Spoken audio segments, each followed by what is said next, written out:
Halo kaum rebahan, apa kabar? Semoga kita semua dalam keadaan baik-baik saja. Baik, kali ini Mimin akan membahas sebuah alur film yang berjudul Who Has Been Gak bisa bahasa Inggris. yang dirilis tahun 2020. Di film ini diceritakan tentang seorang ibu rumah tangga sekaligus ibu kos-kosan yang haus dengan kenikmatan duniawi. Ditambah lagi suaminya yang jarang memberikan jatah untuknya. Tanpa banyak spoiler di awal, langsung saja bagi kalian yang baru bergabung di channel ini agar mendukung channel ini dengan cara klik tombol subscribe dan like, dan jangan lupa share-nya juga. Bagi kalian kaum colikiawan, silahkan siapkan 3 lembar tisu dan pasang handset dalam kurung. Pastikan handset kalian terpasang ke HP. Dan film pun dimulai. Let's go. そんなにお願いしたんだけど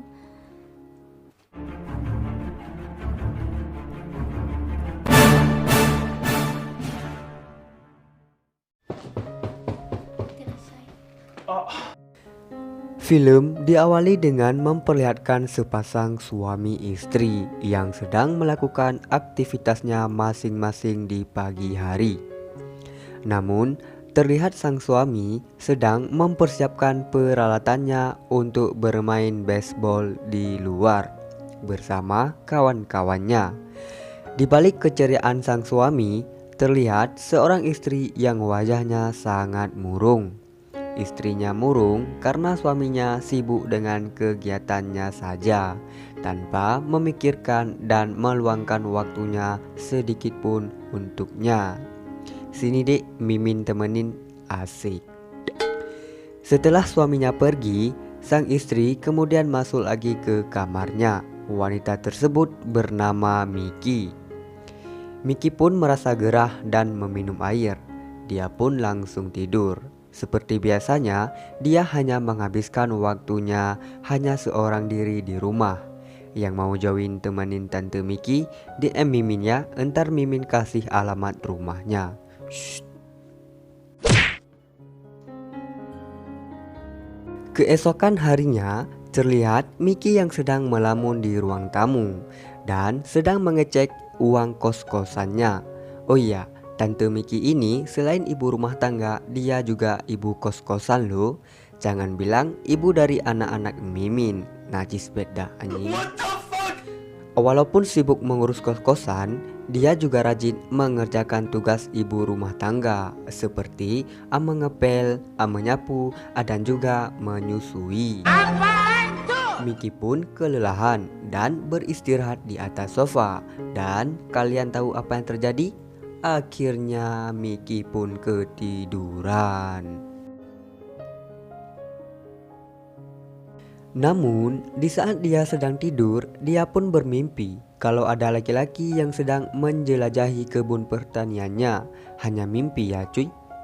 Karena mimpinya itu, dia pun akhirnya terbangun. Betapa terkejutnya Miki saat melihat di depannya terlihat seorang laki-laki yang sedang duduk di depannya. Di depannya ya cuy, bukan di atasnya. Hihi. Kemudian pria itu menjelaskan kalau dia mau menyewa kos di sini. Sebut saja namanya Bobby. すいません Bobby pun memberikan sedikit oleh-oleh untuk Miki. Kemudian Miki mengajak Bobby masuk ke dalam kamar yang akan ditinggalinya.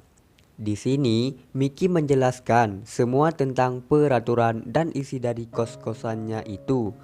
Namun belum sempat menjelaskannya sampai selesai, Bobby pun langsung memotong pembicaraannya dengan menanyakan, Udah subscribe belum? Kalau belum ya subscribe lah. dan Miki memberikan sebuah kertas ke Bobby. Kertas itu berisi tentang peraturan-peraturan yang harus dipatuhi oleh Bobby.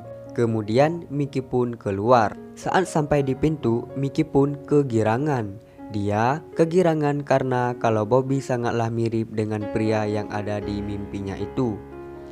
Malam harinya terlihat Miki yang sedang menonton drakor di TV. Dia pun terlihat sangat menikmati acara tersebut. Lalu tiba-tiba terdengar suara yang aneh dari kamarnya Bobby. Dia pun sempat mengupingnya. Karena udah terlanjur penasaran, dia pun menghampiri kamar Bobby. Sesampainya di depan pintu, dia pun mendengar dengan sangat jelas kalau suara itu adalah suara dari Bobby yang sedang berolahraga 5 jari alias coli. Jiwa barbar Mickey pun meronta-ronta. Ditambah lagi kalau Mickey sudah sangat jarang dikasih jatah oleh suaminya. Mickey pun sempat ingin membuka pintu kamar Bobby. Namun dia tidak jadi membukanya karena takut mengganggu aktivitasnya itu. Bentar-bentar, kalau misalnya kalian di posisinya Bobby, kalian keberatan gak kalau Mbak Kiki masuk ke kamar kalian? Jawab di kolom komentar ya. Lanjut, akhirnya Mickey pun turun dan masuk ke kamarnya. Nggak tahu juga ya Mbak Mickey mau ngapain, soalnya Mimin waktu itu belum pulang. Keesokan harinya terlihat Mickey yang sedang membukakan pintu rumahnya. Rupanya ada tetangga yang melaporkan bahwa suara dari anak kos dari Mbak Mickey terdengar sampai ke ujung Menara Paris. Tentunya suara itu sangatlah mengganggu dan pria itu meminta Mickey untuk menemaninya. Maksudnya menegurnya. Kemudian Mickey masuk ke kamarnya dan meminta solusi kepada suaminya. Karena suasana yang masih pagi, akhirnya suami Mickey pun ketiduran dan tak menghiraukan perkataan Mickey. Malam harinya Mickey pergi ke kamar Bobby untuk menegurnya dengan komplain yang ia terima. Akan tetapi ketika Bobby keluar hanya menggunakan CD dalam kurung celana dalam, dia pun melihat tombak Moskov Bobby yang begitu besar.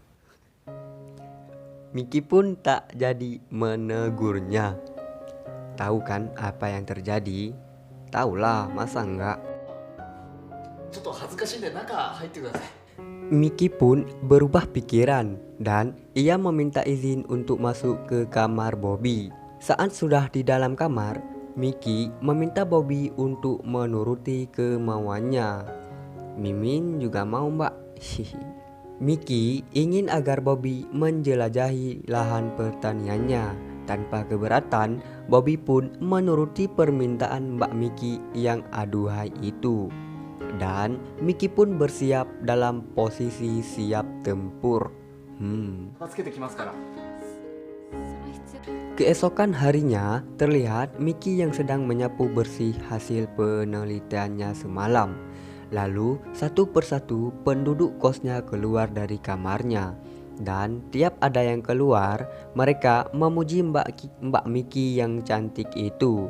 Dalam kurung menyogok dan memuji agar saat membayar uang kosnya lebih murah.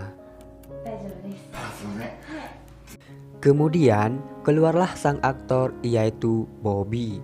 Bobby saat itu juga memuji Mbak Mickey. Dia mengatakan kalau Mbak Mickey sangatlah rajin dan pintar dalam memilih posisi tempur. Kemudian Bobby ingin membayar uang kosnya itu. Namun karena pujian dari Bobby dan kejadian semalam, dia pun meminta Bobby untuk tidak membayar dengan uang. Tapi Bobby cukup membayar dengan menggunakan tombak Moskov saja. Mimin juga mau mbak. Dan akhirnya terjadilah hal yang diinginkan oleh semua pria. Begitulah selanjutnya dan film pun tamat. Dari film ini dapat disimpulkan bahwa gimana? Pegale. Kau gimana? Kau bingung? Coba duduk bak ujung. Pegale. Aja.